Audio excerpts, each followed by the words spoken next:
Hey! Merry Christmas, way past cool dudes! I'm Sonic the Hedgehog, and today I will be reading you all Dr. Seuss' How the Grinch Stole Christmas. Since we're just about a week away from Christmas, I think this is a good time to actually read this Yuletide story. Now I'm going to take a moment to tell you guys that my favorite version of How the Grinch Stole Christmas is the 2000 version starring Jim Carrey. He did a very good job as a Grinch. Now, without further ado, everyone, let's get reading, shall we? Every Who down in Whoville liked Christmas a lot, but the Grinch, who lived just north of Whoville, did not. The Grinch hated Christmas the whole Christmas season. Now please don't ask why, no one quite knows the reason. It could be that his head wasn't screwed on just right. It could be, perhaps, that his shoes were too tight. But I think that the most likely reason of all may have been with his heart was 2 sizes too small. But whatever the reason, his heart or his shoes, he stood there on Christmas Eve, hating the Whos, staring down from his cave with a sour, grinchy frown at the warm lighted windows below in their town. For he knew every Who down in Whoville beneath was busy now, hanging in a mistletoe wreath. And they're hanging their stockings, he snarled with a sneer. Tomorrow is Christmas. It's practically here. Then he growled with his Grinch fingers nervously drumming. I must find a way to stop Christmas from coming. For tomorrow, he knew, all the Who girls and boys will wake bright and early. They rush for their toys, and then, oh, the noise! Oh, the noise, noise, noise, noise! There's one thing he hated. Oh, the noise, noise, noise, noise! Then the Who's young and old would sit down to a feast, and they'd feast, and they'd feast, and they'd feast, feast, feast, feast. They would feast on Who pudding and rare Who roast beast, which was something the Grinch couldn't stand in the least. Oh no, I'm speaking in rhyme. Oh, sorry, that's the 2000 Grinch reference. Anyway, and then they do something he liked the least of all. Every Who down in Whoville, the tall and the small, would stand close together with Christmas bells ringing. They stand hand in hand, and the Who's would start singing. They'd sing, and they sing, and they sing, sing, sing, sing. And the more the Grinch thought of the Who Christmas sing, the more the Grinch thought, I must stop this whole thing. Why, for 53 years I put up with it now. I must stop this Christmas from coming. But how? I mean, one way. Sorry, I gotta stop referencing the 2000 Grinch version. Anyway, then he got an idea. An awful idea. The Grinch got a wonderful, awful idea. I know just what to do. The Grinch laughed in his throat, and he made a quick Santa Claus hat and a coat. And he chuckled and clucked. What a great Grinch trick. With this coat and this hat, I look just like Saint Nick. Oh. All I need is a reindeer. The Grinch looked around, but since reindeers are scarce, there was none to be found. Did that stop the Grinch? No. The Grinch simply said, if I can't find the reindeer, I'll make one instead. Oh, Max. So he called his dog Max. Then he took some red thread, and he tied a big horn on the top of his head. Then he loaded some bags and some old empty sacks on a ramshackle sleigh, and he hitched up old Max. Then the Grinch said, "Giddy up!"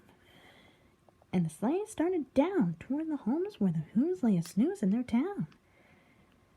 All the windows are dark, quiet snow filled the air. All the Who's were all dreaming sweet dreams without care.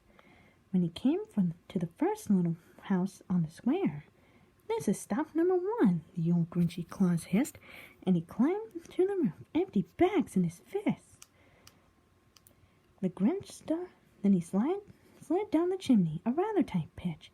But if Santa could do it, then so could the Grinch. He got stuck only once, for a moment or two.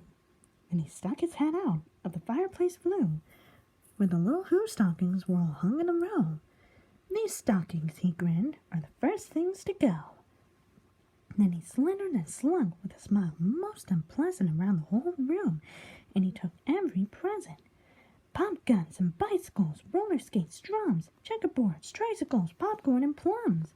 And then he stuffed them in bags. Then the Grinch very nimbly stuffed all the bags one by one up the chimney. Then he slunk to the icebox. He took the Who's feast. He took the Who pudding. He took the roast beast. He cleaned out the icebox as quick as a flash. Why, that Grinch even took their last can of Who hash. Then he stuffed all the food up the chimney with glee. And now, grinned the Grinch, I will stuff up the tree. And the Grinch grabbed the tree as he started to shove, when he heard a small sound like a coo of a dove. He turned around fast and he saw a small Who, little Cindy Lou Who, who was no more than 2.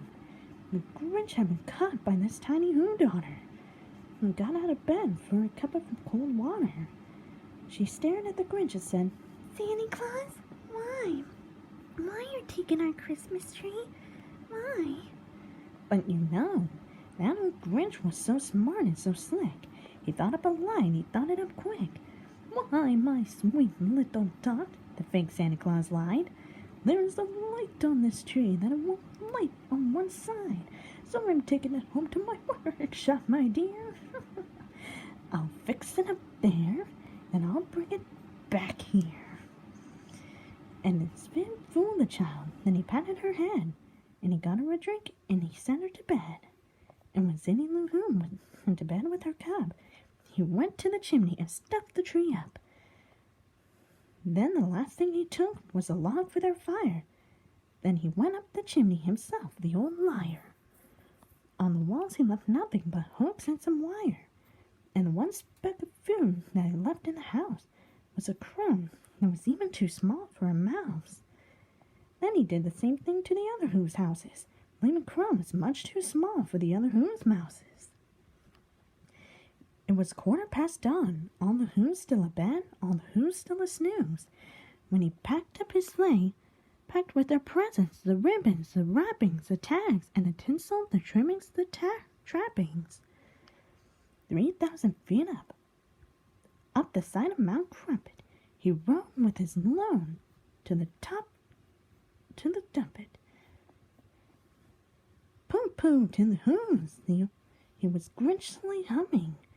They're finding out now that no Christmas is coming. They're just waking up. I know just what they'll do. Their mouths will hang open for a minute or two, and the Who's down in Whoville will all cry, boo-hoo. And that's the noise, grinned the Grinch, that I simply must hear. So he paused, and the Grinch put his hand to his ear. And he did hear a sound rising over the snow. It started in low, then it started to grow. But the sound wasn't sad. Why, this sound sounded merry. It couldn't be so, but it was merry. Very. He stared down at Whoville. The Grinch popped his eyes. Then he shook. What he saw was a shocking surprise. Every Who down in Whoville, the tall and the small, was singing, without presents at all. He hadn't stopped Christmas from coming. It came, somehow or another. It came just the same. And the Grinch, with his Grinch feet ice cold in the snow, stood puzzling and puzzling. How could it be so? It came without ribbons. It came without tags. It came without packages, boxes, or bags. Then he puzzled 3 hours, till his puzzle web was sore. And then the Grinch thought of something he hadn't before. Maybe Christmas, he thought, doesn't come from a store. Maybe Christmas, perhaps, means a little bit more. And what happened then? Well, in Whoville, they said that the Grinch's small heart grew 3 sizes that day. And the minute his heart didn't feel quite so tight, he whizzed with his load in the bright morning light. And he brought back the toys and the food for the feast.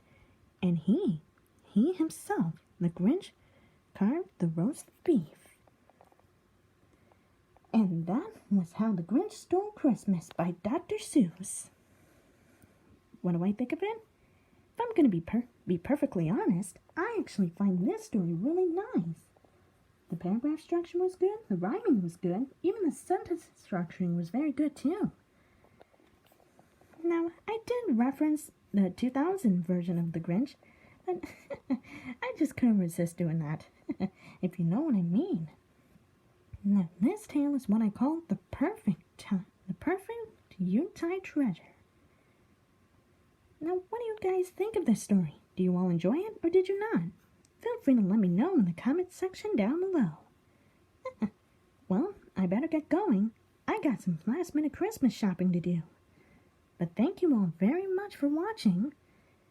This is Sonic the Hedgehog signing off. Merry Christmas and Happy